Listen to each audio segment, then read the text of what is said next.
পরম ব্রহ্ম শ্রী জগন্নাথ দেব, অপূর্ব তার লীলা। পুরীতে জগন্নাথ দেবের দ্বাদশ যাত্রার প্রচলন আছে। তার মধ্যে রথযাত্রা বা গুন্ডিচা যাত্রাই প্রধান। জ্যেষ্ঠ ভ্রাতা বলরাম ও ভগিনী সুভদ্রাকে নিয়ে তিনজনে তিনটে রথে করে গুন্ডিচা যাত্রা করেন। ভগবানের অসীম লীলা। শ্রী জগন্নাথ দেব ইচ্ছা করলেই মুহূর্তের মধ্যেই পৌঁছে যেতে পারেন গুন্ডিচা বাড়ি, কিন্তু ভক্ত বাঞ্ছা পূর্ণ করতেই তার এই লীলাবিলাস। আর সামান্য মাত্র এই পথ অতিক্রম করতে গিয়েই বলগণ্ডির কাছে হঠাৎ তার রথের চাকা স্তব্ধ হয়ে যায়। বহু বহু মল্লবীর, বহু মত্ত হস্তিগণের সাহায্যেও সে রথ আর এগিয়ে নিয়ে যাওয়া সম্ভব হয় না রাজার পক্ষে। অগণিত ভক্তের শত চেষ্টাতেও সচল হয় না তার রথ।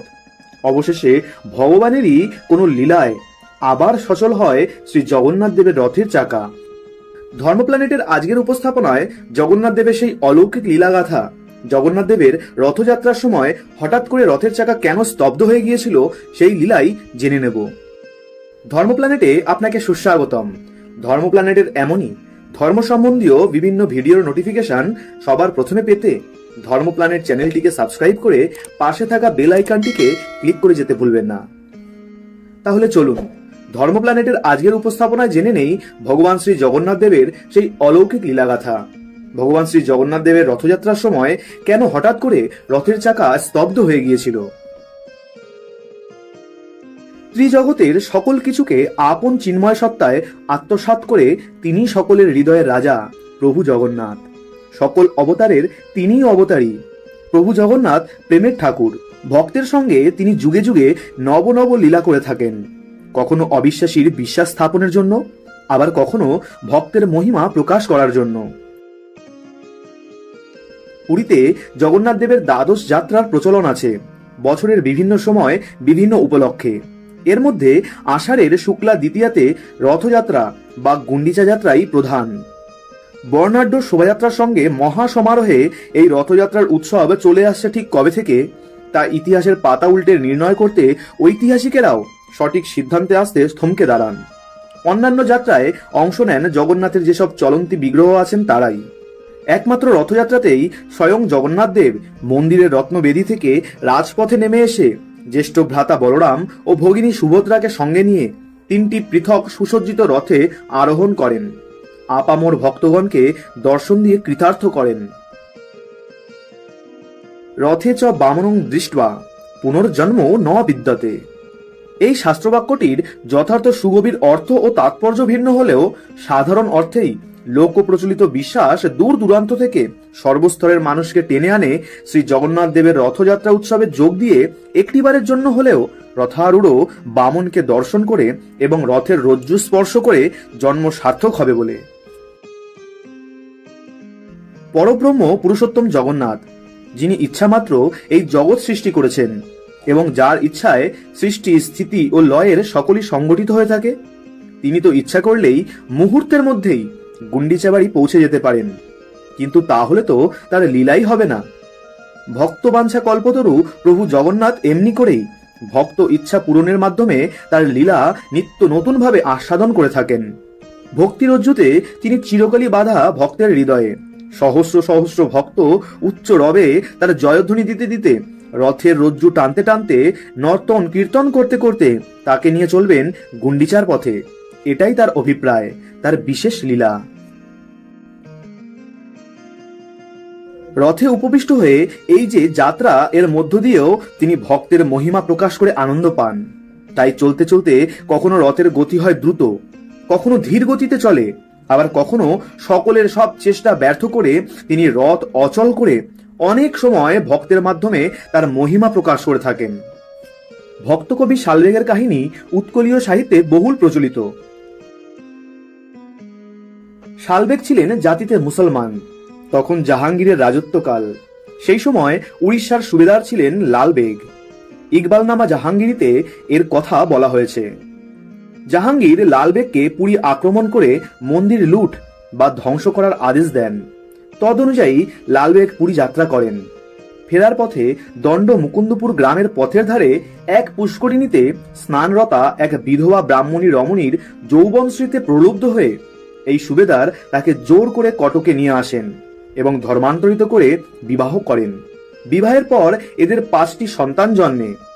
প্রথম 4টি সন্তান জন্মের পরেই মারা যায়, পঞ্চম সন্তানটি মাত্র জীবিত থাকে। এরই নাম হলো শালবেগ। বাল্যকালেই শালবেগ কঠিন পীড়ায় আক্রান্ত হয়। পিতার সমস্ত প্রচেষ্টা ব্যর্থ হয়। হেকিমেরা বালকের আসন্ন মৃত্যুর কথা ঘোষণা করে চলে যান। তখন তার জননী নিজের জন্মাবধি সংস্কারের বশে প্রভু জগন্নাথকে স্মরণ করার উপদেশ দেন শালবেগকে এবং বলেন, প্রভু জগন্নাথকে ভক্তি ভরে প্রার্থনা করলে তিনি অবশ্যই তাকে রোগ মুক্ত করবেন। বালক শালবেগ সরল বিশ্বাসে এক মনে প্রভু জগন্নাথকে ডাকতে থাকেন। রাত্রে জগন্নাথ দেব স্বপ্নে তাকে দর্শন দিয়ে জানিয়ে দিলেন, সেই মুহূর্ত থেকে তার দেহে কোনো রোগ ব্যাধি থাকবে না। এই অলৌকিক ঘটনার পর শালবেগ জগন্নাথ দেবের পরম ভক্ত হয়ে উঠলেন। কায়মন বাক্যে তিনি প্রভুর শরণাগত হলেন এবং তার মধ্যে অপরূপ কবিত্ব শক্তির স্ফুরণ ঘটল। অতি সুকণ্ঠ এই সুকবি নিত্য সঙ্গীত রচনা করে সেই সব গান গাইতে লাগলেন। ফল যা হওয়ার তাই হলো। তিনি বিধর্মী বলে নিজ সমাজ থেকে বিতাড়িত হলেন। শালবেগ ভাবলেন তার জীবন থেকে সমাজের বন্ধন ঘুচে গেল, তিনি মুক্ত হয়ে গেলেন। মুক্ত বিহঙ্গের মতন গান গাইতে গাইতে পুরীর পথে চললেন। বালগণ্ডী শাহীর কাছে বাস করতে লাগলেন। তিনি জানতেন যবন বলে তার মন্দিরে প্রবেশ নিষেধ, কিন্তু কণ্ঠের শর্ত প্রভুর কাছে পৌঁছাতেই পারে। তাই তিনি অবিরত উচ্চ কণ্ঠে ভাবাবিষ্ট হয়ে প্রভুর উদ্দেশ্যে সঙ্গীত পরিবেশন করতেন। এটি ছিল তার সাধনা। উদ্দেশ্য মহাপ্রভুর দর্শন লাভ, প্রত্যক্ষে যে দর্শন তিনি আগেই পেয়েছেন স্বপ্নে। শালবেগ জানতেন রথযাত্রার সময় প্রভু যখন গুন্ডিচা বাড়ি যান, তখন সেদিন সেখানে কোনো জাতি ধর্মের ভেদ থাকে না, সকলেই তাকে দর্শন করতে পারেন। কবির প্রতীক্ষা সেই রথযাত্রার জন্য। অবশেষে বহু আকাঙ্ক্ষিত সেই দিন আসে। তার আশ্রমের পাশেই বড় দাণ্ড। সেখানে দাঁড়িয়ে কবি প্রভু জগন্নাথের উদ্দেশ্যে রচিত গীতাঞ্জলি প্রদান করবেন, এটাই ছিল তার সংকল্প। যথাসময়ে রথযাত্রা শুরু হলো। প্রথমে তালধ্বজ রথে চড়ে বলভদ্র এলেন। যেখানে শালবেগ দাঁড়িয়ে আছেন, রথ আপনা থেকেই সেখানে থেমে গেল। অনেক চেষ্টাতেও সে রথ চলল না। শালবেগ প্রাণ ভরে তার দর্শন করলেন। তারপর রথ চলল। 1 ঘন্টা পর দর্পদলন রথে চড়ে এলেন জননী সুভদ্রা। সুভদ্রার রথও সেখানে কিছুক্ষণ থেমে গেল। অবশেষে নন্দীঘোষ রথে দাঁড়ালেন মহাপ্রভু জগন্নাথ। রথ স্তব্ধ হয়ে দাঁড়িয়ে রইল। ভাব বিহ্বল কবি গানের মালা দিয়ে পুজো শুরু করলেন। রথ সেখানে 1 ঘন্টা দাঁড়িয়ে গেল। 1 ইঞ্চিও নাড়ানো গেল না রথকে। কবি তখন প্রভু জগন্নাথকে জানালেন, অন্যান্য ভক্তদের কষ্ট হচ্ছে প্রভু, তুমি তোমার রথযাত্রা শুরু করো। তখনই রথ আবার চলতে শুরু করলো। প্রভু জগন্নাথ দেবের দর্শন করার পর কবি শালবেগ বৈষ্ণব ধর্মে দীক্ষা নেন এবং বৈষ্ণব আচার্য শ্রী শ্যামানন্দের উপদেশে বৃন্দাবন ধাম দর্শনে যান। বৃন্দাবন দর্শন করার পর রথযাত্রার সময় প্রভু জগন্নাথ দেবকে দর্শন করার জন্য তিনি অতি দ্রুত পুরী ফিরে আসতে থাকেন। কিন্তু বহু চেষ্টা করেও যখন তিনি বুঝলেন যে রথের সময় তার পক্ষে পুরী পৌঁছানো সম্ভব নয়, তখন তিনি কাতর কণ্ঠে প্রভু জগন্নাথ দেবকে তারা না যাওয়া পর্যন্ত রথে অবস্থান করার আবেদন জানান। শালবেগ তার কাতর কণ্ঠে প্রভু জগন্নাথ দেবকে জানালেন, 750 ক্রোশ চলি না পারই, নন্দী ঘোষ থির রহি, জগবন্ধু হে গোসাই। তিনি তার আবেদনকে প্রভু জগন্নাথের শ্রী চরণে পৌঁছে দিতে পেরেছিলেন। সত্যি সত্যি প্রভুর রথ শালবেগ না পৌঁছানো পর্যন্ত কোনোভাবেই নাড়ানো যায়নি। ভগবান তো জানতেন সারা বছরের মধ্যে এই ভক্ত তো তাকে একবার মাত্র দর্শন করতে পারেন। তাই তাকে সেই অভিলাষিত দর্শন না দিয়ে তিনি যদি গুন্ডিচা মন্দিরে চলে যান, তাহলে তার ভক্তাধীন নাম ব্যর্থ হয়ে যাবে। শালবেগ এলেন, প্রাণ ভরে দর্শন করলেন, আকুল কণ্ঠে সঙ্গীতময়ী পূজা সমাপ্ত করলেন। তবুও রথ চলে না। অবশেষে পাণ্ডা ও ভক্তদের অনুরোধে শালবেগ রথের রশিতে দিলেন টান। প্রভুর রথ এরপরে চলতে আরম্ভ করলো। এই ধরনের নানান কাহিনী শালবেগের জীবনে পরিপূর্ণ। জগন্নাথ দেবকে নিয়ে কাহিনী যাই প্রচলিত থাকুক, একথা সত্য শালবেগের নাম ইতিহাসে অনুসন্ধান করলে অবশ্যই পাওয়া যাবে। আনুমানিক 1607 অথবা 1608 খ্রিস্টাব্দে তার দেহান্ত হয়। এবার আসি পূজ্যপাদ কৃষ্ণদাস কবিরাজ গোস্বামী বিরচিত শ্রী শ্রী চৈতন্য চরিতামৃতের আলোকে। নীলাচলে পদার্পণ করে শ্রী শ্রী জগন্নাথ দেবকে দর্শনের আকুল আগ্রহে শ্রী মন্দিরে প্রবেশ মুহূর্ত থেকেই শ্রী চৈতন্যদেব একের পর এক নব নব লীলা প্রকাশ করে থাকেন। পুরীধামে শ্রী শ্রী জগন্নাথ দেবের রথযাত্রা উপলক্ষে মহাপ্রভু চৈতন্যদেব বহু অমানুষী লীলা প্রকাশ করেন। রথযাত্রায় শ্রী শ্রী জগন্নাথ দেব নিজের রত্ন সিংহাসন ছেড়ে মন্দিরের বাইরে এসে রথে আরোহণ করেন। সঙ্গে থাকেন একটি রথে শ্রী শ্রী বলভদ্রদেব এবং আরেকটি রথে সুদর্শন সহ ভগিনী সুভদ্রা। মহা সমারোহে বর্ণাঢ্য শোভাযাত্রায় শ্রী জগন্নাথ, শ্রী বলদেব ও সুভদ্রা মহারানী রথে চেপে গুন্ডিচার বাড়ির উদ্দেশ্যে রওনা হয়। এই রথযাত্রা আজও যেমন শ্রী চৈতন্যদেবের সময়ও ঠিক তেমনই মহা সমারোহে সম্পন্ন হতো। কৃষ্ণদাস কবিরাজ গোস্বামীর উপলব্ধিতে শ্রী চৈতন্য মহাপ্রভু ছিলেন একজন সিংহ পুরুষ। তিনি চৈতন্য চরিতামৃতে লিখেছেন, চৈতন্য সিংহের নবদ্বীপ অবতার, সিংহ গ্রীব, সিংহ বীর্য, সিংহের হুঙ্কার, সেই সিংহ বসুক জীবের হৃদয় কন্দরে, কলমশ দিরদ নাশে যাহার হুঙ্কারে। বাস্তবিকই তিনি ছিলেন পুরুষ সিংহ। তিনি যখন জয়ধ্বনি করতেন তার সিংহ রবে গগন বিদীর্ণ হতো। আবার সিংহ বিক্রমে যখন কীর্তনে নৃত্য করতেন তার পদভারে ধরণী যেন টলমল করত। দাক্ষিণাত্য ভ্রমণ শেষ করে প্রায় 2 বছর পর চৈতন্যদেব আবার পুরীতে এসে উপস্থিত হলেন। নবদ্বীপে লোক পাঠিয়ে শচীদেবী, অদ্বৈত আচার্য ও অন্যান্য ভক্তদের প্রভুর পুরীতে প্রত্যাবর্তনের এই শুভ সংবাদ পাঠানো হলো। লোক মারফত চৈতন্যদেব মাকে সাষ্টাঙ্গ প্রণাম জানিয়ে আশীর্বাদ প্রার্থনা করলেন এবং আচার্য ও অন্যান্য ভক্তদের যথাযোগ্য সম্মান সহকারে নম নারায়ণায় জানিয়ে বলে পাঠালেন, আগামী রথযাত্রার সময় যেন শ্রী জগন্নাথ দেবকে দর্শন করতে পুরীতে আসেন। বিশেষত রথযাত্রার নিমন্ত্রণ পেয়ে সকলেরই আনন্দের সীমা রইল না। শান্তিপুরে অদ্বৈত আচার্যের সঙ্গে পরামর্শ করে যাওয়ার বন্দোবস্ত দিনক্ষণ সব স্থির হলো এবং সেই মতো যথাসময়ে সচিমাকে প্রণাম করে তার আশীর্বাদ নিয়ে সকলে পুরী অভিমুখে যাত্রা করলেন। ইতিমধ্যে সার্বভৌম ভট্টাচার্য চৈতন্যদেবের সঙ্গে পুরীর বিশিষ্ট মানুষদের আলাপ পরিচয় করিয়ে দিলেন। রামানন্দ রায়ের পিতা ভবানন্দ রায় পট্টনায়ক পুরীতেই বাস করতেন। ভবানন্দ রায়ের বিশেষ আগ্রহ তার কনিষ্ঠ পুত্র বাণীনাথ চৈতন্যদেবের সেবায় অধিকার পেলেন। সেই থেকে বাণীনাথ সদা সর্বদা তার কাছে থেকে প্রয়োজন মতো সেবা করতে লাগলেন। দেখতে দেখতে জগন্নাথ দেবের স্নান যাত্রা উপস্থিত হলো। শ্রী জগন্নাথ দেব, শ্রী বলরাম, শ্রী সুভদ্রা মাতা 3 মূর্তিকেই বাইরে স্নান পীঠে আনা হলো। মন্দিরের ভেতরে দর্পণে নিত্য স্নান হয় এই 3 বিগ্রহের।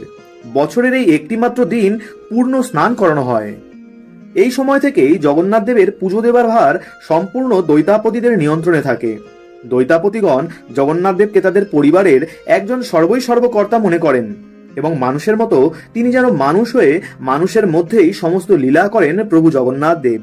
কাজেই সোনাকুয়োর 100 ঘড়া জলে স্নান করে জগন্নাথ দেব জ্বরে পড়ে যান। এই সময় থেকে রথযাত্রার পূর্ব দিন পর্যন্ত জগন্নাথ দেবের অনসর অর্থাৎ ভক্তদের জন্য জগন্নাথ দেব অদর্শন হয়ে যান। জলে স্নান করার দরুন মূর্তির অঙ্গরাগ নষ্ট হয়ে যায় এবং এই সময় নতুন করে অঙ্গরাগ হয় ভক্তদের চোখের আড়ালে থেকে। জগন্নাথ দেবের এই অদর্শনে চৈতন্যদেব অত্যন্ত ব্যথিত অন্তরে আলারনাথে গিয়ে বাস করতে থাকেন এবং কয়েকদিন পরেই গৌড়ীয় ভক্তগণের আগমন সংবাদ পেয়ে তাড়াতাড়ি পুরীতে ফিরে আসেন। নবদ্বীপ থেকে যাত্রা করে আচার্য অদ্বৈত, শ্রীবাস প্রভূত ভক্তগণ শ্রীখোল, করতাল, সিঙ্গা, বেনু বাজিয়ে সংকীর্তন করতে করতে সুদীর্ঘ পথ অতিক্রম করে পুরীর প্রবেশদ্বারে 18 নালার নিকটবর্তী হলেন। খবর পেয়ে শ্রী চৈতন্যদেব তাদের অভ্যর্থনা করে আনার জন্য মহাপ্রসাদ ও মালা চন্দন সহ স্বরূপ দামোদর ও গোবিন্দকে পাঠিয়ে দিলেন। ভাব বিহ্বল গৌড়ীয় ভক্তগণ হরিধ্বনি জয়ধ্বনি দিতে দিতে বিজয়ী সৈন্যের মতন পুরীতে প্রবেশ করলেন। সংকীর্তনের মধুর ধ্বনি শুনে চারিদিক থেকে লোক ছুটে আসতে লাগলো। ভক্তগণকে অভ্যর্থনা করার জন্য শ্রী চৈতন্যদেব স্বয়ং এগিয়ে এলেন। আচার্য, শ্রীবাস, মুরারি, শ্রীধর, বক্রেশ্বর প্রভৃতি অন্তরঙ্গগণের সঙ্গে অনেকদিন পর তার দেখা, তাই তার আনন্দের সীমা নেই। প্রেমের অশ্রু বর্ষণ করতে করতে ভক্তগণ তার চরণে বন্দনা করলেন।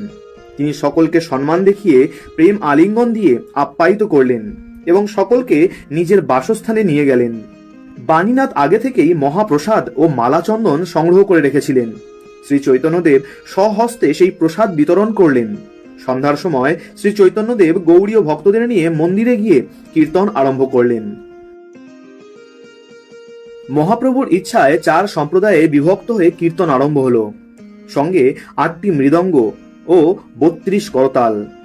আবাল্য সঙ্গী অন্তরঙ্গ ভক্তদের পেয়ে প্রভু এইভাবে পুরীতে প্রেমানন্দের মেলা বসিয়ে দিলেন। ক্রমে রথের দিন কাছে এসে পড়ল। আগামীকাল রথযাত্রা। আনন্দে প্রভুর রাত্রে ভালো ঘুমাতে পারলেন না। অন্ধকার থাকতে শয্যা ত্যাগ করে সকলকে উঠিয়ে তাড়াতাড়ি প্রস্তুত হতে বললেন।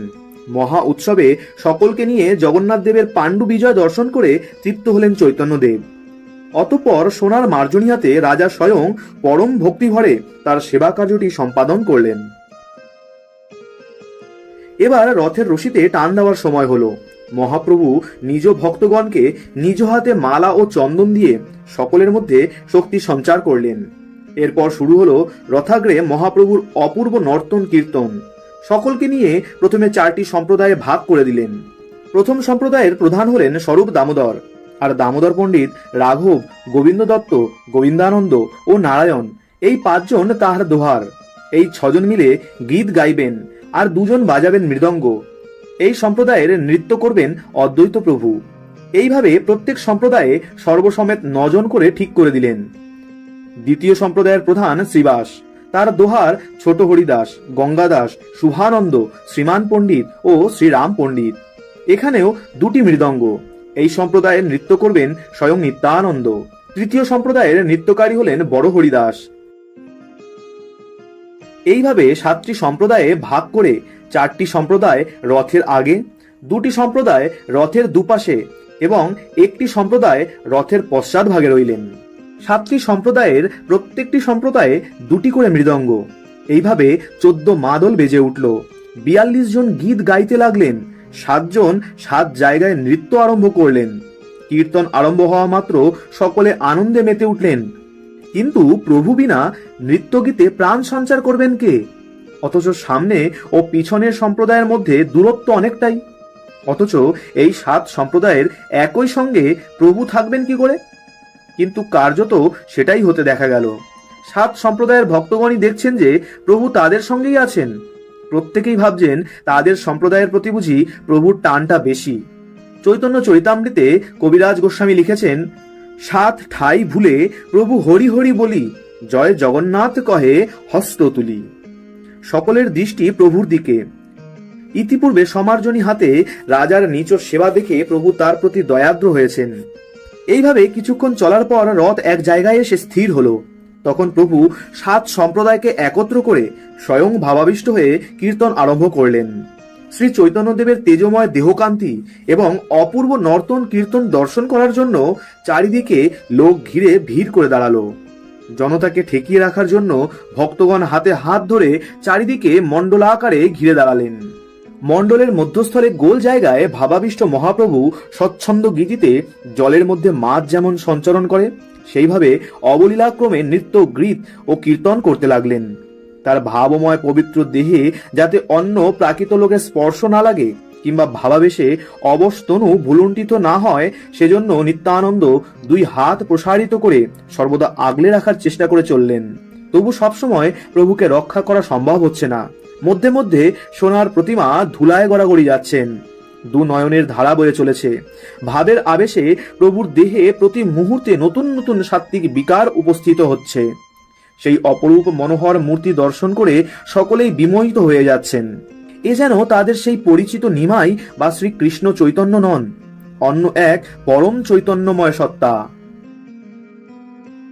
আরো কিছু সময় এইভাবে কাটার পর দিব্য আবেশের উপশম হলে মহাপ্রভু কীর্তন বন্ধ করলেন। রথ আবার ধীরে ধীরে অগ্রসর হতে লাগলো। ভক্তগণও কীর্তন করতে করতে সঙ্গে চললেন। শ্রী শ্রী জগন্নাথ দেবকে রথের উপর দর্শন করে মহাপ্রভুর অন্তরে ব্রজ গোপীর ভাবের উদয় হয়েছে। প্রিয়তম শ্রীকৃষ্ণ বৃন্দাবন ত্যাগ করে দূরদেশে গমন করায় গোপীগণ তার বিরহে ব্যাকুল হয়ে কত কাল থেকে তার আগমনের আশায় পথপানে তৃষিত নয়নে চেয়ে আছেন। মহাপ্রভুর বৃন্দাবন লীলা স্মরণে উদ্বেল হয়ে রথোপরি জগন্নাথ দেবকে দেখছেন, যেন প্রাণনাথ কৃষ্ণই তার নয়ন সম্মুখে। শ্রী শ্রী জগন্নাথের মুখপানে চেয়ে কখনো নৃত্য, কখনো গীত, কখনো বা সুমধুর পদ বা শ্লোক আবৃত্তি করছেন। আবার মাঝে মাঝে রথের রজ্জু ধরে টানছেন, অধীর হয়ে কখনো বা রথচক্রে মাথা দিয়ে ঠেলছেন। অনিমেষ নয়নে প্রাণনাথের মুখচন্দ্রপানে চেয়ে থাকতে থাকতে প্রভুর মন প্রাণ তার মধ্যে সম্পূর্ণ বিলীন হওয়ায় মধ্যে মধ্যে তিনি সংজ্ঞাশূন্য হয়ে পড়ছিলেন। নিত্যানন্দ, গোবিন্দ, কাশীশ্বর অতি সাবধানে কাছে কাছে থেকে মহাপ্রভুর দেহ রক্ষা করে চলছিলেন। সর্বসমক্ষে মহাপ্রভুর এই সমস্ত নবনব ভাবের উদয় হচ্ছে। সেসবই উপস্থিত ব্যক্তিগণ সেই সঙ্গে সঙ্গে আরো নানা অদ্ভুত কাণ্ড প্রত্যক্ষ করে বিস্ময়ে অভিভূত ও বাকরুদ্ধ হয়ে দাঁড়িয়ে আছেন। ক্রমে রথ বলগণ্ডিতে উপস্থিত হলো। এখনকার মতো ঠিক নয়। শ্রী চৈতন্যদেবের সময় তখন বলগণ্ডির ডান পাশে উপবন ও বাঁ দিকে নারকেল বন ছিল। নিয়ম অনুযায়ী এইখানে রাজা রানী থেকে আরম্ভ করে সকলেই নিজ নিজ সাধ্যমতো উত্তম আহার্য প্রস্তুত করে শ্রী জগন্নাথ দেবকে নিবেদন করেন। সেই কারণে সেখানে গোলমাল দেখে ভক্তগণ প্রভুকে নৃত্য থেকে ক্ষান্ত দিয়ে উপবনে নিয়ে গেলেন এবং ক্লান্ত প্রভুকে নিয়ে সকলেই বিশ্রাম করতে লাগলেন। এরপর বিশ্রামান্তে প্রভু সকলকে নিয়ে পরম তৃপ্তি সহ ভোজন করতে করতে লীলা প্রকাশ করতে লাগলেন। এই ভোজন পর্ব শেষ হলে গৌড়ীয় ভক্তগণ আবার রথের দড়ি ধরে টানতে শুরু করলেন। কিন্তু কি আশ্চর্য, রথ আর চলে না। রাজা ইতিমধ্যে মধ্যাহ্ন ভোজন সারতে নিজের গৃহে গিয়েছিলেন। সেখানে খবর পেলেন রথ চলছে না। প্রথমেই রাজা ভয় পেয়ে ভাবলেন নিশ্চয়ই তার কোনো অপরাধ হয়েছে। কাজেই লোক লস্কর নিয়ে দ্রুত রথের কাছে এসে পৌঁছালেন। এই লীলার পরবর্তী অংশটি আমরা সরাসরি কৃষ্ণদাস কবিরাজ গোস্বামীর লেখনী থেকে পাঠ করব। ভক্তগণ কাছিতে হাত দিয়া মাত্র ধায়, আপনে চলয়ে রথ টানিতে না পায়। মহানন্দে লোকে করে জয় জয় ধ্বনি, জয় জয় জগন্নাথ বহি আর নাহি শুনি। নিমেষেকে রথ গেল গুন্ডিচার দ্বার, চৈতন্য প্রতাপ দেখি লোকে চমৎকার। জয় গৌর চন্দ্র, জয় শ্রীকৃষ্ণ চৈতন্য, এই মতো কোলাহল লোকে ধন্য ধন্য। লীলাময় প্রভু জগন্নাথ কখনো ভক্তের মহিমা দেখাতে, কখনো বা অবিশ্বাসীর বিশ্বাস স্থাপন করতে নানা লীলা করেন। মনে রাখতে হবে, শ্রী চৈতন্য মহাপ্রভু হলেন গৌড়ীয় ভক্তগণের কাছে শ্রী রাধা কৃষ্ণের মিলিত তনু। রাধা প্রেম আস্বাদন করার নিমিত্তেই এবার এই শ্রী চৈতন্য অবতার। শ্রী চৈতন্যদেবের এই লীলাটি দর্শন করে বিচার করুন।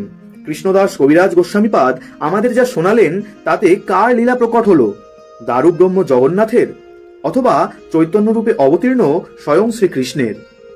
এভাবেই জগন্নাথ দেব বহু লীলা করে থাকেন তার ভক্তের মহিমা প্রকাশ করার জন্য। ধর্মপ্ল্যানেটের আজকের ভিডিওতে জগন্নাথ দেবের তেমনই এক লীলা আমরা শ্রবণ করলাম। ভিডিওটি ভালো লাগলে অবশ্যই লাইক করুন এবং অনেক অনেক শেয়ার করে প্রভু জগন্নাথ দেবের এই লীলাগাথা অপরকেও শোনার সুযোগ করে দিন। তাহলে আজকের মতো ধন্যবাদ। ধর্মপ্ল্যানেটে আপনাদের সাথে আবারও দেখা হচ্ছে আগামী ভিডিওতে। জয় শ্রীকৃষ্ণ, জয় প্রভু জগন্নাথ।